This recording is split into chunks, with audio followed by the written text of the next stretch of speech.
Hoy está basada la conferencia también en el Cordiam. Gracias. Basada la conferencia en el Cordiam y vamos a tocar varios puertos, muchas lenguas y nos vamos a detener en 4 conceptos. Vamos a hablar de lengua, lo que América nos dio y la historia conceptual, que es las representaciones mentales, los imaginarios que están atrás, que están respaldando el uso de la lengua. Como vamos a hablar de lengua y de historia, voy a empezar por lo más obvio, que es una lengua. Bueno, ahora sabemos o se dice que es un conjunto de genes y memes, porque es un sistema genético más un sistema mimético. Lo obvio, y para mí de menor interés, es que es un sistema de base genética neuronal muy complejo. Sabemos que hacemos más de 100 millones de sinapsis al día un individuo normalito, o sea, y que no sea muy platicador. Por lo tanto, es un sistema de genes. Es el sistema básico de comunicación humana. Nuestro soporte de vida cotidiano es la lengua. Es el vehículo de pensamientos, sentimientos. Hay todo un problema filosófico de si hay pensamientos sin lenguaje, no me voy a meter. Y es el sistema que nos permite tener capacidad de abstracción, de simbolización y de experiencias estéticas. Gracias a que tenemos lengua, tenemos experiencias estéticas. Los animales homínidos también superiores, etcétera, no tienen experiencias estéticas porque no tienen un sistema lengua. Tienen lenguaje, pero no tienen lengua. Lo fundamental para mí, bueno, pues soy historiadora de la lengua, es la historicidad, porque la lengua, y ya lo anticipé el día pasado, es un sistema adaptativo sociocultural muy complejo, se le llama memes, un sistema mimético, porque nos hace seres históricos, porque compartimos rituales, expresiones, construcciones, heredamos a nuestros hijos, compartimos con nuestros amigos, a nuestros nietos, les heredamos el ritual de cómo nos debemos saludar, por ejemplo.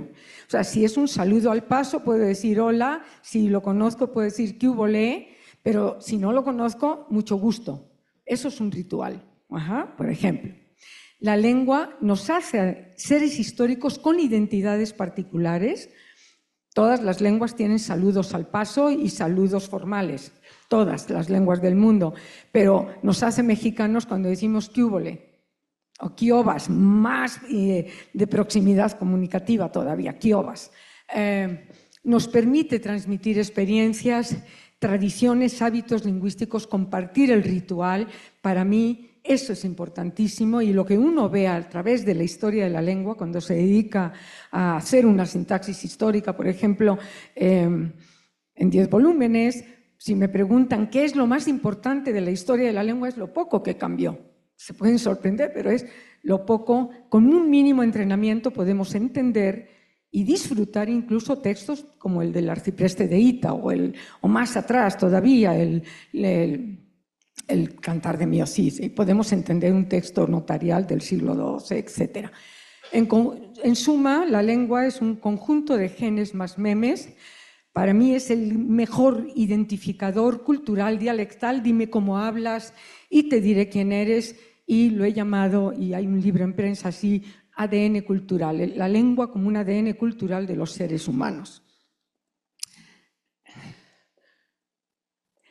Me voy a detener un momentito en 3 rasgos definitorios de lengua natural. De los 15 que están aceptados, me voy a detener en oralidad, libertad e historicidad, porque los regalos que América nos dio al mundo fueron a través fundamentalmente de la oralidad. Es el patrimonio intangible, inmaterial e inherente de los seres humanos, la lengua, ya lo dijimos el día pasado, y todas, absolutamente todas, son patrimonio de la humanidad. Voy a entrar a oralidad. Como saben muchos de ustedes, la oralidad tiene prioridad biológica porque todo individuo nace, que no tenga una patología cerebral, nace con la capacidad de hablar. Los sordos tienen lengua natural, una lengua natural que es el sistema de señas. Ellos quieren ser llamados comunidades sordos, no de sordomudos. Ellos se llaman a sí mismos comunidades sordos. Pero, o sea, no se requiere pasar por la escuela para hablar una lengua y hablarla bien y comunicarse eficientemente, pero se requiere, para adquirir la escritura, se requiere pasar por la escuela. Ahora ya con coscorrones no, pero en mi época, escuela y coscorrones, todo junto. Tiene prioridad histórica la oralidad porque tenemos evidencias arqueológicas. Si a alguien le interesa, le puedo dar bibliografía. Tenemos evidencias arqueológicas de que individuos de hace 200.000 años debían tener sistemas comunicativos muy, muy similares a una lengua actual, cualquier lengua actual, pero la evidencia de la escritura tiene 7.000 años, como saben, aproximadamente. Tiene prioridad tipológica. ¿Qué significa eso?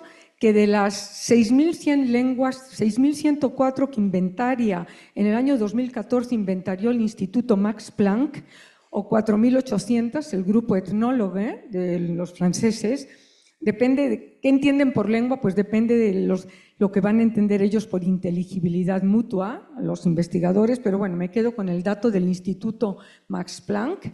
De las 6.100 lenguas inventariadas en el mundo, menos de 100 han desarrollado escritura. Todas las lenguas, como saben, se pueden graficar con un sistema fonético internacional, con el AFI, Alfabeto Fonético Internacional, pero desarrollar escritura es sedimentar un sistema de simbolización, sea ideográfico, sea alfabético, sea silábico, sea con kanji, sea como sea. Y la noticia que tenemos de la última lengua que realizó ese sistema simbólico y lo puso en funcionamiento es el armenio, por allá del siglo XIV, para administración y religión primero, y después lo echó a caminar para cualquier tipo de uso.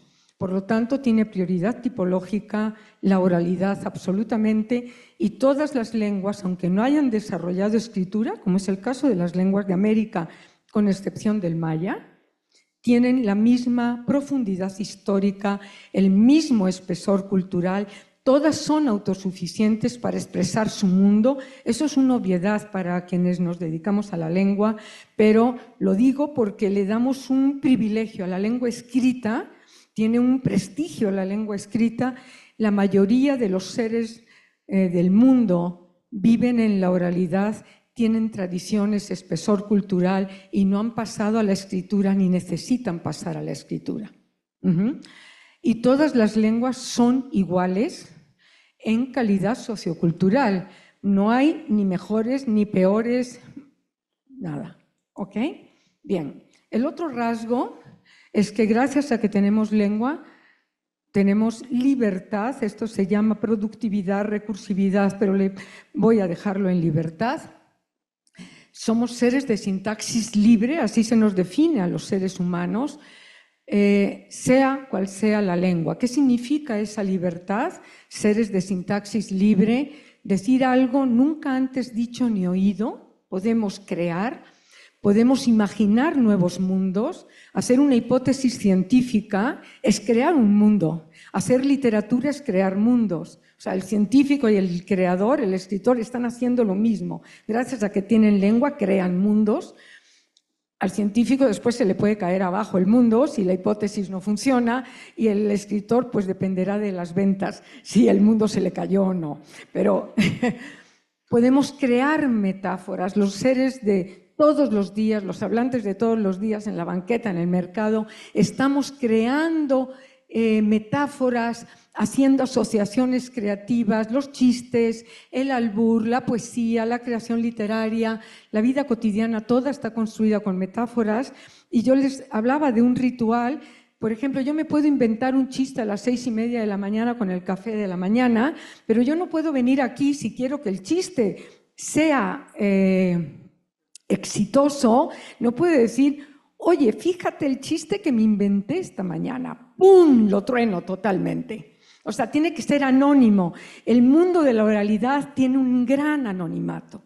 Es lo mismo, no puedo hacer albures, decir, mira qué albur me acabo de inventar. No, es transmisión oral y no importa si me lo inventé yo o usted, no importa, tiene que ser un ritual compartido anónimo. Tiene la misma característica de la literatura tradicional, el anonimato. Vivimos en gran parte en ese anonimato. Porque también lo comento porque hay un culto a la personalidad desde el siglo XX, ¿no? O sea, los escritores, etcétera. Y nos permite esa libertad reflexionar sobre quiénes somos, sobre las circunstancias en que vivimos en el sentido de Ortega y Gasset, ¿no? Las circunstancias. Por supuesto, vuelvo a la historicidad de manera rápida, nos constituye en seres históricos. Conservamos utensilios, esa es la evidencia. ¿Para qué vamos a conservar algo si no lo vamos a transmitir? ¿Para qué sirve ese algo, aunque sea para llevarlo al otro mundo, al Hades, o a un viaje larguísimo de los egipcios o de los sumerios? Ojo, historicidad no es escritura, vuelvo a decir, algo menos del 97% de las lenguas del mundo viven la oralidad con un gran espesor cultural, con la misma capacidad cultural de expresar sus mundos, sus necesidades, sus simbolismos. Transmitimos experiencias, herencia de rutinas, de hábitos. Es una herramienta altamente identitaria, lo vamos a ver el próximo día, vamos a hablar de la identidad del español de México y cuándo empezó el español de México a volverse español de México. Y es la herramienta básica de contacto entre los seres humanos porque somos seres que necesitamos contacto, vivimos en el contacto, como dijimos la semana pasada. Y vuelvo a repetir, perdón para quienes estuvieron la semana pasada, pero esto es importante porque este dato construye la conferencia. El contacto es el estado normal entre los seres humanos. Del contacto humano devienen contacto lingüístico, préstamos, calcos, las lenguas están permeadas todas, no hay lenguas puras ni lenguas carentes de préstamos. El contacto es parte de la vida humana, de la historia de cualquier lengua además. Las lenguas viven, se recrean, se enriquecen, se renuevan mediante el contacto. Todo esto es obvio y además el contacto siempre enriquece, siempre. Puede ser doloroso como el de las migraciones, puede ser complicado como el de las conquistas, pero enriquece. Ahora sí, lo que América nos dio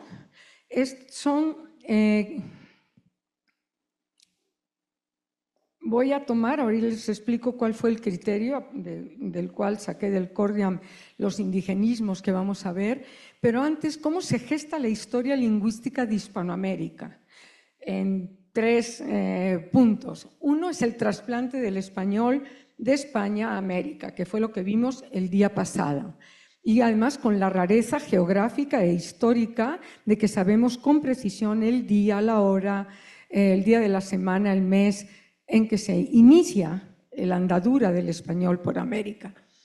Se gesta Hispanoamérica con contactos múltiples, diversos y muy complejos en muchas direcciones, con muchas nivelaciones interlingüísticas complejas, lentas, graduales, multidireccionales, de lenguas amerindias al español, de lenguas amerindias a otras lenguas amerindias, de español a lenguas amerindias. Igual que el español está plagado de lenguas amerindias, también las lenguas amerindias suelen estar plagadas de español, a pesar de que sé que es un conflicto de política lingüística, la percepción que tienen antropólogos al respecto, de otras lenguas a otras lenguas europeas que llegaron aquí a través de los barcos y sigue enriqueciéndose en los contactos y, por supuesto, la propia historia interna de constante transformación imperceptible durante 500 años. Si alguien se acerca a la sintaxis histórica de la lengua española, van a ver que a partir del siglo XVI, obligatoriamente cada uno de los investigadores tuvo que tomar parte de España y varias partes de América. Ese conocimiento de América se ha ido incrementando con el Cordiam porque además hacemos 2 subidas al año, 2 grandes subidas, una en julio de 1 millón y pico de palabras y otra en diciembre de otra cantidad similar. Bien, vuelvo a repetir, recordar lo que dijimos el día pasado para contextualizarnos. El español empezó como una lengua de conquista y una lengua de colonia restringida a la religión, al comercio y a la administración, y hoy es lengua patrimonial de casi 500 millones de americanos nativos, más unos cuantos que hay en el otro lado del Atlántico. Las lenguas amerindias, vuelvo a repetir, eran lenguas patrimoniales y mayoritarias hasta el siglo XVIII. El náhuatl, sin duda, además, lengua franca. A partir del siglo XIX, con las independencias y sobre todo con las reformas de Juárez, empezaron a ser lenguas minoritarias, minorizadas y en franco retroceso, y lo que hay es una progresiva pérdida de patrimonio esencial.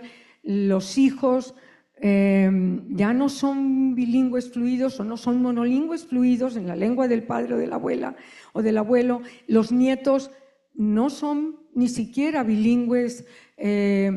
¿Por qué? Porque no pueden cobrar sus quincenas en lengua indígena. Eso es un problema de política lingüística gigante, y debo decir que la relación, de manera simplificada, se puede tener un bilingüismo simétrico y un bilingüismo asimétrico.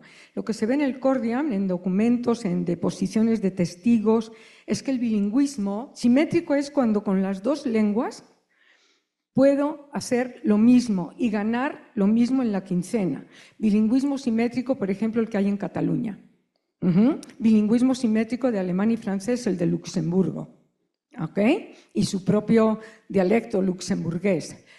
En América, lo que muestra el Cordiam, aquí hay colegas que saben mucho más que yo de contacto, lo que muestra es que el bilingüismo siempre fue asimétrico. Se escala mejor en la vida social con español, se escalaba, y no con la lengua indígena.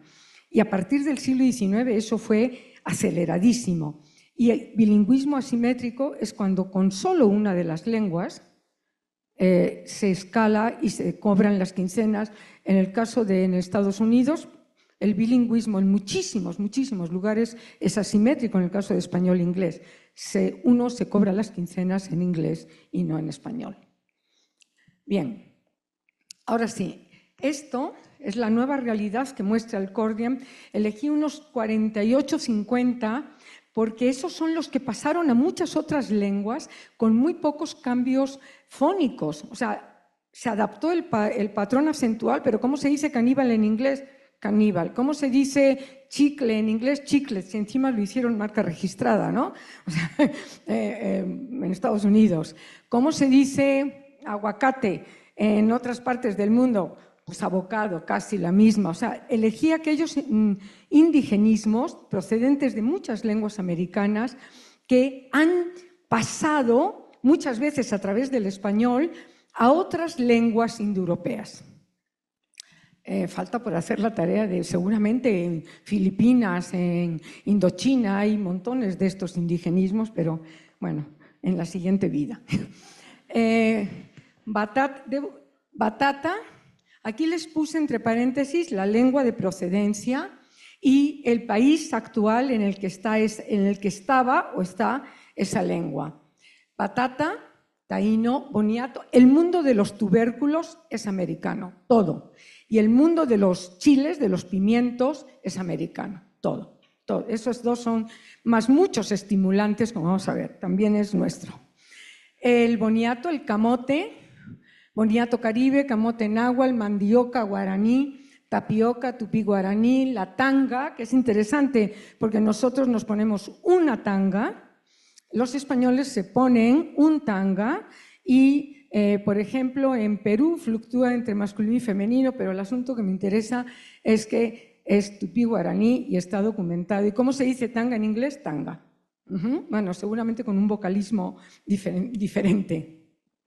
La papa, como saben, es quechua, y lo que es interesante es que debió llegar a otros países europeos a través del español, con esa duplicación que está por ser estudiada, esa reduplicación de patata. Si no, el inglés no tendría potato, dos T's. El portugués peninsular y portugués brasileiro tiene batata, sonoriza la primera, pero también duplica, lo cual quiere decir que muchos de estos indigenismos pasaron a través de la lengua española para ser regalados a otras lenguas. El cacao, por supuesto, náhuatl, la yuca, taína, el chocolate. Vamos a hablar de la historia conceptual del chocolate, el aguacate, la palta, quechua, los loros son del Caribe, el ají, el mundo de los chiles, achú en sus primeras documentaciones, taíno, chile, náhuatl, pimiento. La palabra es latina, pero el referente es americano, pigmentum, del colorido, ¿no?, que daba el mundo de los chiles o de los ajíes, la papaya, el tomate, que sería de los italianos sin tomate, ¿no? Pues no tendríamos gastronomía italiana sin tomate. Debo decir que prácticamente solo en el altiplano se distingue entre tomate y jitomate. Uno llega a Guadalajara, que está aquí al lado, ¿no?, y es tomate nada más. Y bueno, llega a Sonora, es tomate, ¿no, querida Cuca? Tomates nada más. No hay esa distinción entre verde, tomate rojo, pero tomates. La quinoa, ¿cómo se dice quinoa en inglés? Pues quinoa. Jaguar, pueden pasar a una automotriz y que a lo mejor quieren comprarse un producto de esa automotriz, Jaguar. La vainilla es una palabra latina, pero como sabemos, el producto, el referente, es originario de México, del Golfo.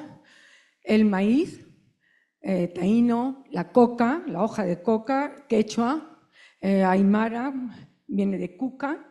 Tabaco, el tabaco es una palabra árabe, pero la planta, el referente es americano. Los cigarros, la palabra cigarro es maya y significa cilindro y un imaginario erótico a través de los cilindros.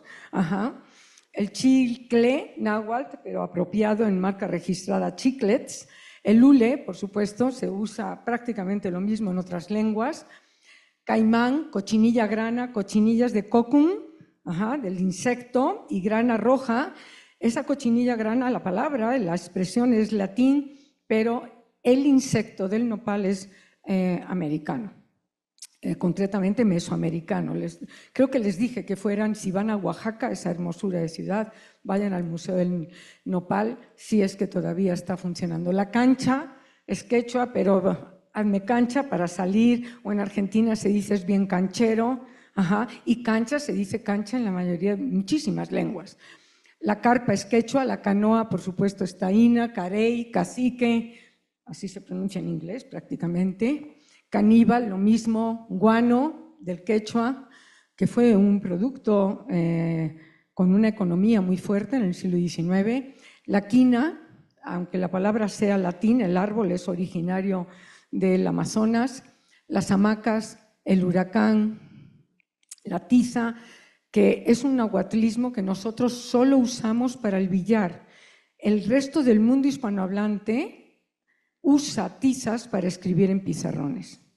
Ya no, yo creo que ya nadie usa ni pizarrones, ni tizas, ni plumones, ni nada, pero hasta hace muy poco. Y nosotros tenemos gis, que es latín puro de gipsu, pasado por el inglés, el mundo de los contactos en viajes de ida y vuelta. Somos el único país hispanohablante que no usamos tizas para escribir, se lo hemos regalado al resto del mundo, de los hispanohablantes. El tambo, si nos llevan al tambo, es quechua. Y bueno, estas están documentadas en el Cordian, otras tienen menos incidencia internacional, podríamos decir que son indigenismos internacionales todos, y aquí les traje una composición de los muchos regalos que América le dio al mundo. Bueno, y América le dio al mundo, pero los dueños de esos regalos, el mundo originario, pues la cosa, el asunto es triste, grave, tremendo. Toda la documentación del Cordian, y si ustedes siguen leyendo prensa del siglo XXI, van a encontrar similares fenómenos. Los dueños de los regalos han estado permanentemente discriminados. Hay una cantidad de estereotipos asociados al indígena, a los indios naturales, de borrachera, de embriaguez, de flojos, de taimados, etcétera, etcétera. Les traje aquí unos poquísimos muestras, pero lo que me interesa es ver cuándo empieza esa discriminación, ese racismo.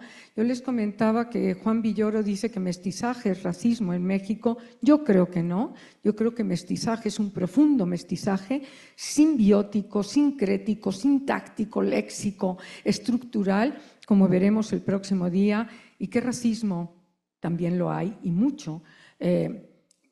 Pero pareciera que es una característica de los seres humanos, que nos tienen que dar muchos coscorrones y escuelas muy claras donde nos guíen y nos digan que todos somos iguales. Bueno, miren, aquí un documento muy temprano, República Dominicana, así desmandados, o sea, sueltos, desconcertados por el mal recaudo que tenían, como estos indios sean cobardes. Ahí está. Una y otra vez buscan cobarde, buscan indio con varias grafías y van a ver que la cobardía está asociada. O esto, en 1615, en Perú, que los indios se hacen bellacos y borrachos, jugadores, perezosos, ladrones y cimarrones. Cimarrones es que se van fuera de la encomienda, se van al cerro, como no, si estaban en unas condiciones de vida extremas, de subsistencia. Y fíjense este documento. El tercero dice, esto es un documento donde hay un testimonio para México, 1657, se volvió a topar con el dicho indio prieto y le dijo que esa noche había visto muchas sombras. Como ven, ahí es una descripción meramente, prieto es un adjetivo especificativo del color del indio, no está discriminado. Pero vean, 30 años después, las primeras documentaciones están en el barroco novohispano y además, bueno, Carlos de Sigüenza y Góngora, que fue un gran intelectual de finales de las 2-3 últimas décadas del siglo XVII y que tiene el archivo histórico de la Ciudad de México, se llama Carlos de Sigüenza y Góngora, y yo creo que bien puesto porque era un gran conservador y fue el primer hombre que tuvo la idea de conservar documentos. Bueno, pues en esta narración Paraíso Occidental, el coordinador de literatura, Jorge Gutiérrez Reina, dice que es exquisito, que es literatura mística. Yo digo que es aburridísima el Paraíso Occidental, que verdaderamente es para roncar. Finales del 17 y el 18 hay un montón, y están subidos muchos de ellos al Cordiam, montón de monjas mexicanas, colombianas, peruanas, chilenas, sordolores de quién sabe qué, sor no sé cuánto de la no sé qué, todas en un misticismo, uniéndose a Dios de maneras muy íntimas. Como saben, el misticismo y el erotismo van juntos. A mí me parecen aburridísimas, pero los literatos seguro que encuentran exquisiteces ahí. Bueno, el asunto es que las primeras documentaciones de una discriminación y de un racismo alucinante para el Cordiam están en este gran intelectual novohispano del barroco novohispano, que es Carlos de Sigüenza y Góngora. Y entonces la monja cuenta sus propias experiencias de visiones. Entonces la monja nos dice: y oyendo también decir que no ensuciasen las almas, determiné no comer ninguna cosa prieta. Entonces el color oscuro empieza a ser asociado a negativo. Uno se queda alucinado. Y ya el remate, en la misma obrita, otras veces está hablando de visiones, el diablo, ¿no? Ella lucha contra el diablo, se acerca a Dios, etc. La figura de indio o de feísimo etíope se asomaba por la ventana. Es decir, equipara al indio con negro, y el negro estaba en los estamentos más bajos de la sociedad americana, porque llegaron a través de los barcos en Canarias, procedentes de África, como ya comenté, en calidad de esclavos. Luego hay en el siglo XIX negros criollos, negros libres, negros libertos, etc. Pero ser negro en la América virreinal o colonial es la escala, es el estamento más bajo, y aquí Sigüenza y Góngora, indio o feísimo etíope. Y además el feísimo, ¿no? La cosa no mejora en el siglo XIX. Aquí les traje de la Gaceta de Caracas al capitán don Antonio Guzmán, residente en Caracas. Se le profugó 4 meses a un esclavo nombrado Tatatata. No tiene barba, lo va describiendo, ¿no? Color como de indio, que no sé cuál sea ese, alucinante, aunque es mulato de calidad, en las castas que les mostré el día pasado. Es decir, indios, mulatos, negros están abajo, empeora en el siglo XIX, no mejora, y en la prensa del verdadero peruano, en 1813, estamos hablando de épocas de independencia ya, 1813, éramos ahora 3 personas con su indio cada una, o sea, propiedad. Bueno, ya no sigo porque no queremos llorar. Lo que ocurre, y esto lo he trabajado, es que es una gran paradoja para el español americano, para la lengua española en América, es a medida que el español americano, concretamente el de México, que es el que he trabajado, se integra y se enriquece con lenguas indígenas, con fundamentalmente náhuatl, maya, quechua, pero sobre todo náhuatl para el caso de México, claro, con unos efectos de profundísima simbiosis sintáctica, estructural, como dar atole con el dedo, echar el moco en el atole, tener sangre de atole, saber un titipuchal o dar toloache, ¿no? Que pueden buscarlo, se llamaba también toloa, de manera coloquial. No sé si les dije... Ahora lo explico, el asunto del toloache es interesante. Bueno, a medida que aumenta la integración, el enriquecimiento del español con muchas lenguas indígenas, fundamentalmente el náhuatl, mayor discriminación social y cultural hacia el indígena en toda Hispanoamérica. Eso es así. Si ustedes ven a ver si no me equivoco, este diccionario que es de la Asociación de Academias de la Lengua Española, Diccionario de Americanismos, publicado en 2010, está en línea, lo pueden consultar ya en línea en la página de la Real Academia Española.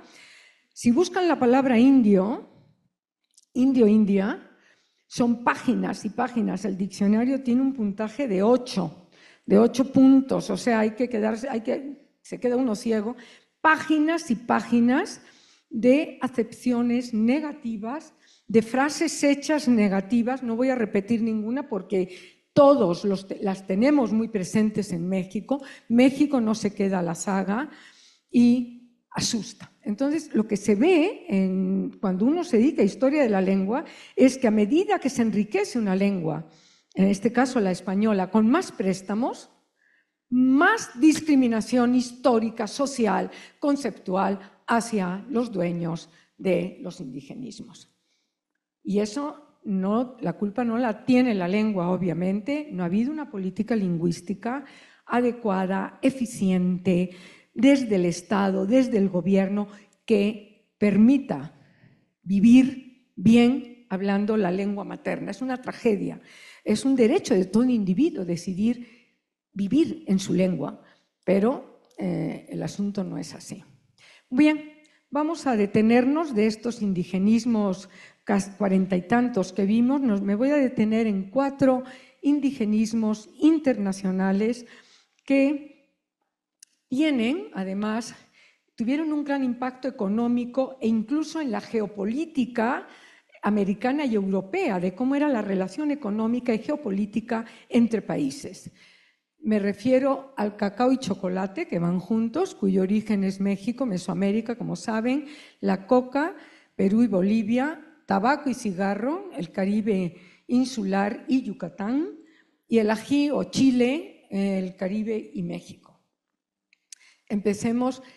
Los 3, el cacao, la coca, con su producto, derivación química, la cocaína, y el cigarro, han cambiado la economía mundial, sin duda, sin duda. Y las relaciones geopolíticas, no digamos la coca y el tabaco, ¿no? Bien, aquí les traje, todos asociamos el chocolate a la historia conceptual, los imaginarios y las representaciones mentales que una comunidad hace al usar una palabra, ¿no? Eso es lo que se llama historia conceptual. Pues todos lo asociamos a postres, pero vean que la cosa no era así y que tardó 300 años en convertirse en postre. La etimología es del náhuatl xoco. Es controvertida, pero creo que esta es la más aceptada. Xoco, amargo, y altl, agua. En los inicios no era postre, ni era... No. Estaba asociado a remedio curativo, a brujería, a estimulante erótico y no a postre ni a dulce. Hay que llegar al siglo XIX, finales del XVIII, para que empecemos a documentar las primeras muestras de que el chocolate... Siempre se tomó chocolate con agua, pero era muy caro. Lo tomaban los pipiltin, chocolate con agua y chile. Esa bebida siempre se tomó, pero no lo tomaban, era muy caro. Lo tomaban los pipiltin y los masiguales, como yo, pues no podían, no les alcanzaba para el chocolate.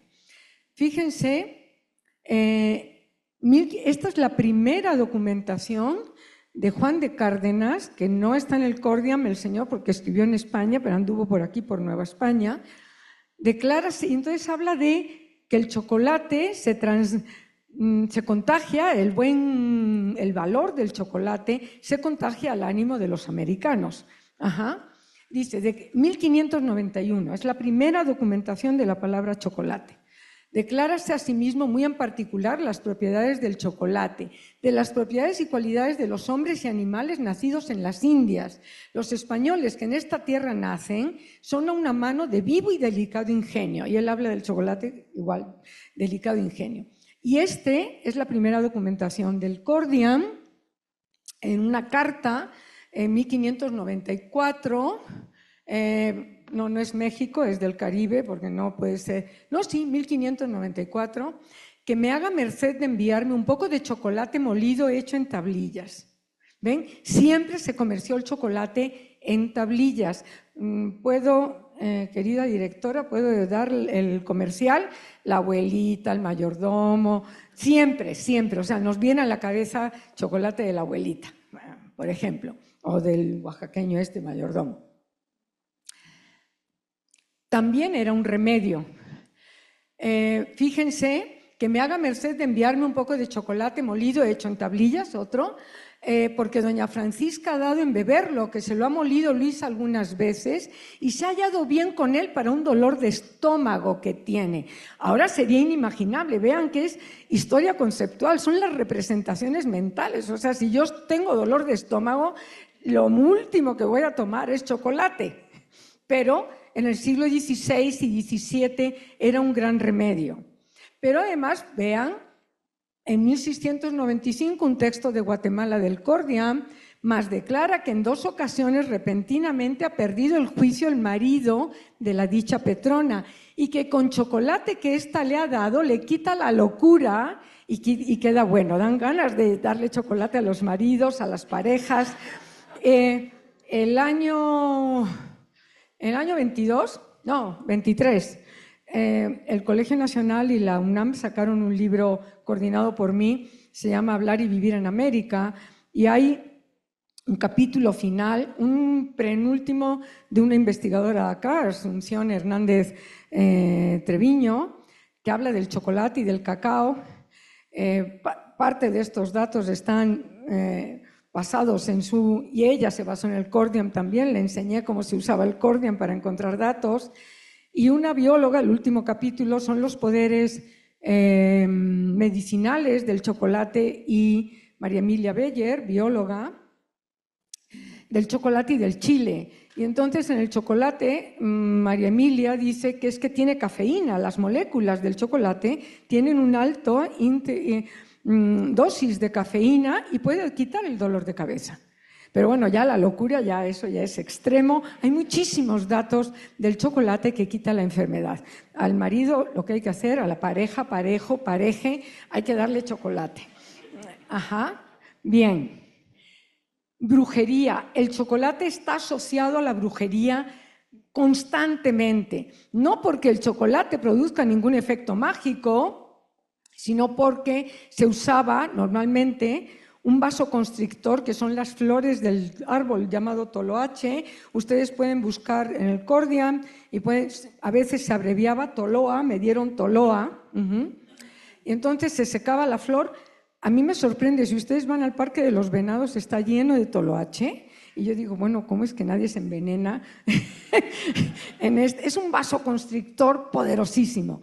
Entonces, para quitarle, lo machacaban, y entonces para quitarle el gusto del toloache, lo tapaban con chocolate. O sea, el chocolate era para ocultar el veneno.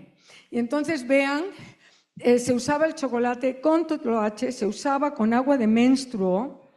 Básicamente era para retener al amante o al amado, al marido. Una vez que se volvió loco, lo retengo para que no se vaya con otras u otros. Y entonces, pues claro, o sea, si le doy agua de menstruo con chocolate o toloache, por eso dar toloache, ¿no? Y es que queda no solo enamoradizo, sino pendejo. Evidentemente, ¿no? El dar toloache, que está documentado desde el siglo XVIII. Bien, fíjense, datos de brujería para México. Me concentré ahora en esta conferencia hasta donde se puede en México. Me había dicho que para que le mudase el ánimo, le diese un bebedizo de chocolate con el agua con que me hubiese lavado partes secretas y vergonzosas. Ya. La historia conceptual, o sea, son representaciones mentales, así lo hacían y bueno, no pasa nada. Igual que ser caníbal, ¿no? Como vimos en hábitos y costumbres. Sabía de embustes o supersticiones, dio al dicho su padre una jícara, indigenismo también, pero que no ha pasado realmente casi de Nueva España y bueno, Centroamérica, que era Nueva España, de chocolate mezclada con agua en que, según entendió, se había lavado la dicha a su madre alguna parte del cuerpo. No, evidentemente no se había lavado los codos, no, se había lavado partes íntimas y entonces era un bebedizo. Ellos creían que era un bebedizo para retener, sobre todo, si andaba de ojo alegre, el individuo, en menor medida la individua, para retener al otro. Y claro, si le meto polvo de toloache más agua de menstruo cubierta, ocultada en el chocolate, pues el pobrecito queda en silla de ruedas. Básicamente, ¿cómo sabemos esto? Porque como quedaba en silla de ruedas, que no había silla de ruedas, quedaba postrado. Ustedes buscan postrado y van a ver la cantidad de postramientos asociados a las brujerías. Quedaba postrado, entonces algún sobrino, sobrina, decía, ay, y entonces ponía la demanda en la Santa Inquisición o en el juzgado, y sabemos de esto porque prosperaba la demanda y tenían que contar por qué había quedado el hombre hecho polvo, porque le dieron toloache y con agua de menstruo. Muy bien, el uso erótico del chocolate por todas partes, igual que cuando... Antes era, vamos a tomar una taza de chocolate, igual que cuando estábamos en pandemia, te invito a mi casa a ver Netflix o te invito a una copa, pues igual invitaban a tomar chocolate antes, porque tiene moléculas muy estimulantes, como bien muestra María Emilia Beller en este último capítulo del libro Hablar y Vivir en América. Fíjense, mandó que le hicieran chocolate, le habló de amores y cayó con ella. Más claro, el agua. 1689, un documento del Cordiam. Salieron casi juntos a la calle y que en ella le dijo, vamos a tomar chocolate, con lo que ambos caminaron a la casa de dicho padre, obviamente ahorita hablo, y que inmediatamente que llegaron intentó dicho padre tocamientos deshonestos. O sea, el chocolate es mágico. Este es de Guatemala, o vean este en Estados Unidos, 1661, es del actual Nuevo México. Sacó de ella una escofieta, un gorro de dormir, limpia, y se fue a la cama donde estaba don Bernardo López de Mendizábal bebiendo chocolate sentado, dentro de la ropa en camisa, o sea, en camisón. Y le quitó otra escofieta que tenía en la cabeza y le puso la limpia y le dijo algunas palabras, y que a su parecer comenzaban con don Golondrón. O sea, hay una cantidad gigante de datos asociados a el uso erótico del chocolate. Solamente les quería decir que obviamente los historiadores de la lengua nos basamos en el mundo de la transgresión, porque la señora o el señor aburrido que va al mercado todos los días, que compra su comida, la hace y se sienta a ver televisión, en el siglo XVI se sentaban a jugar cartas, pues esos nunca llegan al juzgado, nunca llegan a un archivo. Entonces, los historiadores de la lengua tenemos que tener muy claro, cuando hacemos historia conceptual, que está mediado y sesgado por aquella gente que era transgresora, ¿no? Entonces, el padre, hay una cantidad gigante de juicios de solicitación en el Archivo General de la Nación y en el Archivo Histórico de la Ciudad de México. Solicitar era acosar, lo que hoy llamaríamos acosar, y era de cura a confesada, de fraile a confesado, de fraile al ayudante. Pueden ser homosexuales, heterosexuales. Estos juicios de solicitación son un ramo entero dentro del ramo de Inquisición. O sea, pero es un mundo de vida cotidiana que nos da esto de ven, vamos a tomar chocolate, ¿no? Como te invito a una copa a mi casa a ver Netflix, ¿no? Te invito a una copa. Bien. Ahora sí, fíjense, tenemos que llegar al siglo XVIII y sobre todo al XIX para que el chocolate esté asociado a un dulce y alimento precioso. Y en alguna casa, esto es la primera documentación del cordiam, al menos, donde el chocolate ya es un dulce. Y en alguna casa les socorren y hacen caridad. Lo primero es hacerles chocolate todos los días, que llaman en esta tierra chorreado, que es chocolate de pobres. Se llamaba chorreado el actual champurrado, porque se mezcla con masa y es más barato, porque el chocolate era caro. Fíjense, 1891, estos son cartas de Guillermo Prieto, el colaborador de Benito Juárez. El epistolario está subido completo, transcrito por un colaborador al cordiam. No quiero chocolate ni dulce ni nada de regalo. O sea, en mi cumple no me des ni chocolate ni dulce. O el mismo Guillermo Prieto en otra carta: mis hijos te mandan besos con los labios teñidos de chocolate y la boca llena de bizcocho.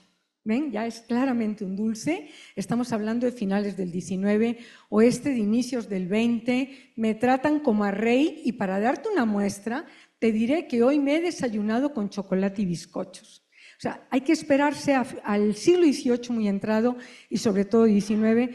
Como saben, el invento del chocolate con leche es de un inglés, Sloan, que era médico de él, gobernador de Jamaica, y entonces se le ocurrió echarle leche a esa bebida tan amarga y de ahí su familia. Bueno, él es el fundador del British Museum, era un coleccionista compulsivo. Su familia fundó la Cadbury y la Cadbury luego se asoció con una empresa suiza que ya no voy a decir el nombre. Bien, aquí les traigo el siguiente representación, el imaginario, la coca. No me atreví a poner un sobre blanco o una bolsa de polvo blanco, me pareció que era excesivo. La coca viene del quechua y aymara, cuca.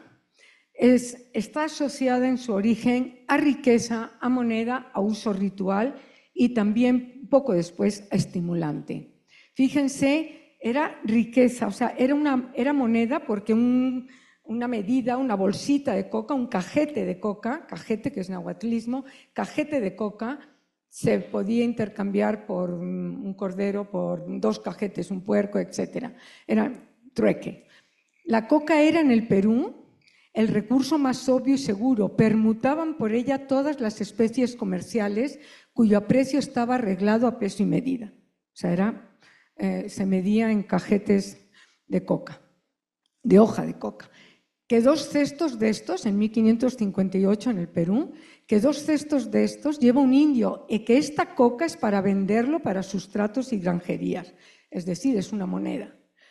Y fíjense, ya en 1590 en Bolivia, el uso ritual de la coca en Potosí, para que la deidad le sea propicia y no dañe, le ofrecen la coca muy públicamente. Y en el Cerro y Minas del Potosí, cuando algún metal es tan fuerte que no le pueden romper con facilidad, lo untan con la hoja con la coca para que se ablande. O sea, hay una documentación riquísima de la ritualización de la hoja de coca. Aquí nada más, muy tempranamente, la coca está asociada a riqueza y de la apreciada hierba llamada coca que se cría en muchas partes de este reino, o en 1576 en el Perú, describe la coca, una hierba como sumaque es un arabismo alta, aquí a esta altura, tan altas como un hombre, ni más ni menos, que se llaman chácaras de coca. La chácara es el terreno donde se siembra, era no de grandes extensiones, sino para la casa, y es una hierba que lo comen los naturales de esta tierra y no la tragan, más que mascarla, y es de grande estima entre ellos y está en poder de nosotros los españoles. Que ella, o sea, la gente natural de allá, no es gente que la sustentan, sino muy poco. O sea, cultivan para ellos. Ella es la mejor moneda que hay en esta tierra porque por ella se halla cuanto estas indias tienen, oro y plata y ropa y ganados, y cuanto tienen, dan por ella. Hay datos de que estaban procesando la coca, no para masticarla, sino para hacerla polvo e inhalarla, ya muy tempranamente, en el siglo finales del XVII ya tenían ese dato. La coca, un gran estimulante.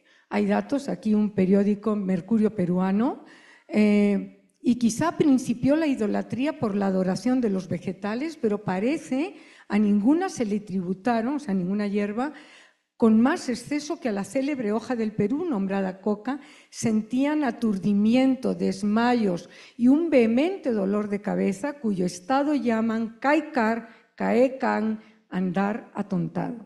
O sea, hay datos en el Cordian donde la hoja se seca, se tritura y se inhala. Igual que el tabaco, así era en su origen. La cocaína, como sabemos, es un proceso, un desdoblamiento a partir de la segunda mitad del siglo XIX y cambió la geopolítica mundial totalmente.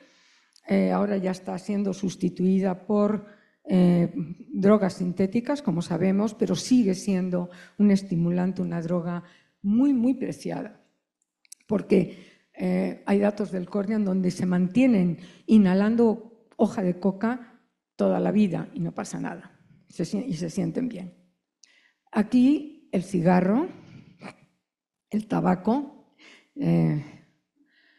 la etimología, como sabemos, es del árabe. Hay una crónica del siglo XIV donde está la palabra tabaco, por lo tanto no es americanismo la palabra, pero sí es americanismo la hoja del tabaco. El origen es Caribe, Cuba fundamentalmente, y la costumbre de secar las hojas y fumárselas es americana. Y estar bien fumado viene de esto. Bien. La marihuana no es americana, aunque produzcamos mucho, pero hay documentaciones de andar fumado porque el tabaco daba el golpe y entonces quedaban fumados. Y luego se pasó al andar fumado de drogarse. Muy temprano, 1492, Colón, en el diario, hallaron los dos cristianos por el camino mucha gente que atravesaba a sus pueblos, mujeres y hombres, con un tizón en la mano, hierbas para tomar sus sahumerios que acostumbraban. Esas hierbas son las hojas del tabaco. Las aspiraban, o sea, tardó tiempo en encontrarse el cilindro de la hoja, cigarro, mayismo. El tabaco es una evasión desde las primeras documentaciones. Fíjense, muchos también, sin que beban demasiado, toman el tabaco hasta dar de espaldas o de costado en tierra, pero sin bascas, sino como hombre dormido. Y toman las mismas ahumadas, todavía no fumaban, las mismas ahumadas o tabacos, porque dicen que cuando dejan de trabajar y toman el tabaco se les quita el cansancio. Es un gran estimulante. El cigarro, bueno, es el mundo del erotismo, absolutamente. Pasarse un cigarro en el confesionario en el siglo XVIII y XVII era como tomarse una chela, dos amigos ahora, ¿eh? Una cosa, fumaban hombres y mujeres por igual. A mí me sorprende porque cuando yo me empecé a independizar, siendo una niña de 10 u 11 años, empecé a fumar porque bueno, las mujeres no podíamos fumar. Era prohibidísimo, qué vergüenza una mujer fumando. Y cuando ya me vuelvo filóloga, historiadora de la lengua, veo que las mujeres fumaban como chacoacos y los hombres también. Entonces dije, bueno, yo le hubiera contado a mi madre que esto es un uso antiguo de liberación femenina. La etimología de cigarro es del maya, sillar, envoltura, cilíndrica o cilindro. Fíjense, sube, chuparé un cigarro y bajaré a confesarte. Y estando ya en el cuarto empezó a hablarle de un casamiento que ella le tenía comunicado dentro de la confesión y luego la solicitó para acto torpe. O sea, es obvio, solicitación siempre es acoso y el acto torpe, pues bueno, no es meter la pata literalmente, sino metafóricamente. O ven, le dio a chupar un cigarro que él mismo chupaba, fíjense, ya es finales del 17, estos dos documentos. Primero se ahumaban, o sea, solamente, y después encontraron que se podía secar, envolver, y el cigarro, bueno, cambió el mundo. La dio a chupar el cigarro que él mismo chupaba, metiéndoselo en la boca, y con efecto le chupó. Refiere las dos ocasiones que el reo entró en el cuarto y se quedó solo con la enferma, con motivo de confesión, y siguen. Pero la relación inicia pasándose el cigarro por el confesionario, en la cama, en todas partes. O sea, el cigarro es un erotismo absoluto. Y aquí les traigo el colorido mundo de los chiles, y con esta es la última historia conceptual. Lo que es interesante es que está asociado en las representaciones simbólicas mentales, en los imaginarios de los siglos XVI, XVII, a, por supuesto, alimento de pobres y a castigo. Viene del náhuatl, como ustedes saben. Chili es un alimento, y allí, delante de todos los susodichos, ponía el dicho Cristóbal la dicha comida, y tamales y cacao y sus chiles. O sea, comían chile constantemente, lo sabemos, ¿no? Los chilangos siempre dicen no pica, no pica, no pica, y uno está ya llorando y echando lágrimas. Estaba asociado a alimento de pobres, a la fecha, tortillas y chile, a la fecha, pero fíjense, 1550 acá en México, y los que algo tienen alcanzan tan poco que no se hallará entre 1000 uno que pueda vestir paño, ni comer sino tortillas y chile y un poco de atole, o sea, atole, comida de pobres. El castigo está tempranamente documentado. Vean, para los chamacos. Ahora no se puede porque estamos en una cultura de corrección política, pero cuando uno ve esta historia de Fray Jerónimo de Mendieta, dicen, ay, ¿por qué no hice yo eso con mis hijos cuando estaban dando lata? Bueno, antes de leer el dato de Mendieta,